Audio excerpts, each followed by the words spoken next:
Ginoong Tagapangulo, mga kasamahan, nais ko lamang pong magpahayag ng saloobin hinggil po sa ilang mga pahayag sa pagdinig ng Blue Ribbon Committee kaninang umaga. Nalubhang nakakabahala po. Na tila nagpaparating na maaari nating isang tabi ang umiiral na batas upang magbigay daan sa ikasisiya ng taong bayan.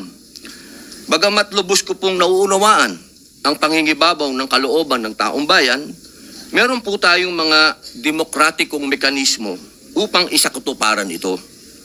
Isipin natin ang posibleng maging epekto nito sa ating mga komunidad, lalo na po sa mga lugar na matagal na pong pinagsisikapan itaguyod ang kapayapaan at kaayusan.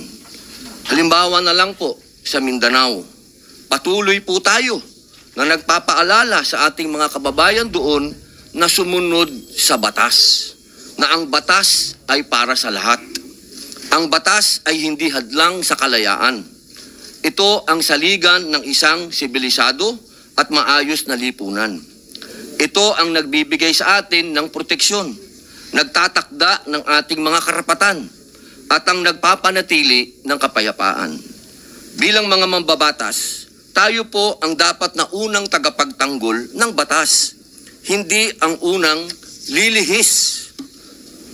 Hindi din natin dapat ipagsapalaran ang tiwala ng mamamayan sa ating mga institusyon at makibahagi sa pagpapalabo sa hangganan na tama at maling gawi sa tuwing may matinding suliranin na sumusubok sa ating diwa bilang isang nasyon. Kaya buong puso po akong nakikiusap, nananawagan sa mga opisyal ng pamahalaan at sa mga kasama po sa kapulungang ito. Hindi po pare-pareho ang sitwasyon natin. Hindi po pareho ang Luzon sa Visayas at sa Mindanao. Meron po mga katulad natin na umiikot sa mga liblib na lugar at nagpapakilala po ng batas na dapat sundin. Napakalulungkot po kung ganito ang ating pagbibitaw ng mga salita na we can bend the law. Ipakita po natin na ang kalooban ng taong bayan ay maaaring maisakatuparan ng alinsunod sa balangkas na makaturungang pag-iiral ng batas. Yun lamang po. Maraming salamat po. Thank you, Senator Padilla. Senator Erwin Tulfo is recognized. Mr. President, the distinguished colleagues, just want to make a point of manifestation. I was the one who said this morning that sometimes we have to bend law. We don't have to. The point is,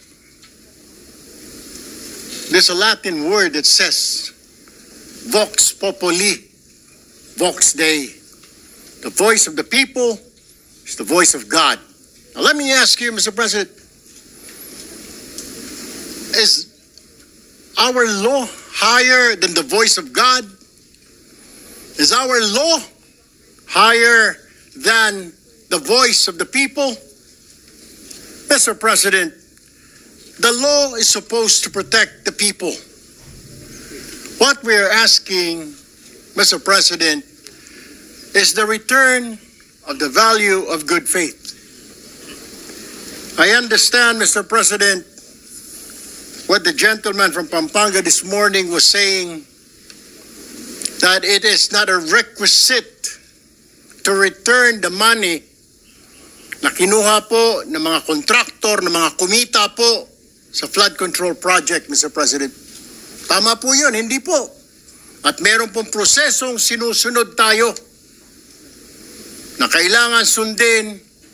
Pag gumulong na yung batas, hayaan ng korte ang magsabi, Mr. President, tens of thousands of people went out last Sunday. Narinig ko po, hindi ko po alam kung yung makasama natin narinig. Narinig ko po yung sigaw ng taong bayan. Ibalik ang pera namin. Malinaw po. And I was asked by a reporter, by an interview, your comment. I said the message is loud and clear, Mr. President. Ayusin natin sa gobyerno ang ating mga trabaho. Iwasan pong mahulog sa korupsyon. The people are demanding that these people, contractors, DPWH officials, including politicians who made wealth, kumita po sa flood control na kung maaari isoli nila ang kanilang ninakaw sa bayan. And I think that is the right thing to do. Ang problema kasi, Mr. President, kung susundin natin ang batas, alam naman po natin ang pagdinig sa ating bayan ay buwan at taon ang inaabot. Baka pagdating po sa dulo, wala na pong makuha ang gobyerno sa mga taong ito. My only point, Mr. President, is the people were asking, the people are demanding. Isole yung pera na ninakaw sa kanila. Meron po tayong batas. True enough, Mr. President, I don't disagree. There is a process. May proseso, tama din po. Paano naman po yung sigaw ng taong bayan? How can we pacify the clamor, the anger of the population, Mr. President? I have no answer. My only answer, Mr. President, is isoli po ninyo ang inyong ninakaw. No ifs and buts.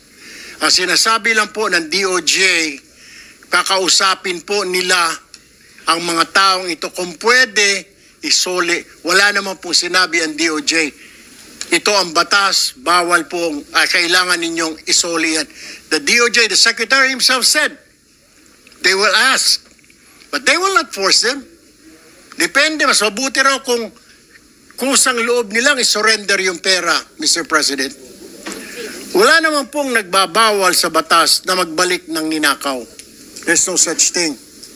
And alam ko pong meron tayong process, we have procedures. But my only point is, Mr. President, whether I'm right or wrong, I stand to the wishes of the public, of the Filipino people, ibalik ang perang ninakaw sa kanila. Period, Mr. President. Thank you, Mr. President. Thank you, Senator Erwin Tulfo. Senator Padilla is recognized. Opo. Ginoong Pangulo, napakaganda po ng mga punto na binitawan ng ating hinahangaan na si Senator Erwin Tulfo. Ngunit, alam niyo po, meron pong historical injustice na nangyari sa mga Bangsamoro. Kung ang usapin po natin ay sisingilin natin ang inang bayan sa mga utang nito sa Bangsamoro at hindi natin padadaanin sa batas, para saan po yung BARM law? Mapupunta na lang po kami sa gulo. Mapupunta na lang po ito sa paniningil na hindi. Kailangan magbayad. Kailangan ngayon na. Kailangan po dumaan tayo sa proseso. Ang atin pong saligang batas ay malinaw na nagsasabi na may due process. Kung argumento po natin, makikinig tayo sa sinasabing ngayon na. Teka muna po. Marami pong maliligaw. Katulad po ng mga kasama nating artista, halimbawa, sinasabi nila, kung ganyan, wag na tayo magbayad ng tax. Paano pong gagawin natin? Papayagan po ba natin na mga artista ngayon wag na magbayad ng tax dahil yun ang boses nila? Yun ang voice of God? Yun ang voice of the people? Ang gusto ng mga tao, lahat ng tao ngayon ayaw na magbayad ng tax. Dahil saan nangyayaring ito? Ang gusto ko lamang pong linawin, Ginoong Pangulo, tama po, naniniwala po ako na ang tao'y galit na. Dapat lang po silang magalit. Marami nang talagang ghost project, ang dami na pong nangyayaring ito. Pero sana po, intindihin po natin din yung mga kababayan natin sa malalayong lugar na humahanap ng hustisya. Madami pong mga kababayan natin, katulad ng mga katutubo, na humihingi din po ng hustisya yan. Pero dinadaan po natin sa batas ang pagnanakaw sa kanilang mga lupain, ang pagnanakaw sa mga mineral resources nila. Pero lagi natin sinasabi, may batas tayong dapat sundin. Paano kung isang araw gusto din nilang ng anarchy? Gusto din nilang magkagulo? Gusto din nilang lumusob sa Malacanang, pumunta ng Mindiola? Yun po yung mga bagay po na dapat po natin ding isipin. Ako po'y hindi kontra kahit kanino dito. Ako po'y number 1 supporter ng lahat nandito. Pero pagdating po sa usapin, na tayo'y magkakaroon na naman ng pag-aaklas 20 taon na po ako sa Mindanao. Alam po yan ng kapatid ko na si Senator Mig Subiri na umiikot dyan sa mga liblib na lugar para kumbinsin ng mga taong sumunod tayo sa batas. Yun lamang po, mga senador tayo. Gumagawa tayo ng batas. Ang batas kailangan sundin natin tayo mismo. Yun lamang po, wala naman akong gustong sabihin kundi yun lang. Maraming salamat po.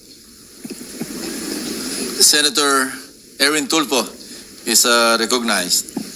Mr. President, just last point. Hindi po kahit kailan nagnakaw ang Bangsamoro. To tell you, kung mga kasama po natin, 20 years na pong nag-ikot sa Mindanao, ako lumaki po ng Mindanao.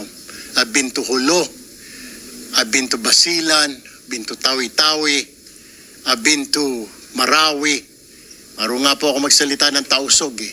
But anyway, ang sinasabi ko lamang po, wala pong ninakaw, kaya iba po yun eh. Parang you're comparing apples to oranges. Yung Bangsamoro po, hindi po nagnakaw, kaya yung sinasabi na kailangan kasuhan or something, hindi po eh. Ang sinasabi ko lang po, ito yung malinaw na yung sinisigaw po ng mga kababayan natin ni Sole. And that's my own opinion, Mr. President. We have to return it. Kusa po, kung gusto po, kung sincero silang maging state witness, gusto po nilang mapasok sa Department of Justice, then siguro po, in good faith, Mr. President, isoli po nila yung mga nakuha po nila. That is all, Mr. President. I have no further statements. Thank you, Mr. President. Thank you, Senator Erwin Tulfo. Majority Leader. Maraming salamat po, Mr. President. Siya nga pala, Mr. President, meron po tayong maraming ice cream sa likod. Bumili po ako ng Ben & Jerry's. Pwede po kayong kumain. At anytime, pampalamig muna ng ulo sa mga ating mga kasamahan. Pero magaganda naman po ang mga layunin nila. They are all pushing for the advocacy. So we respect them.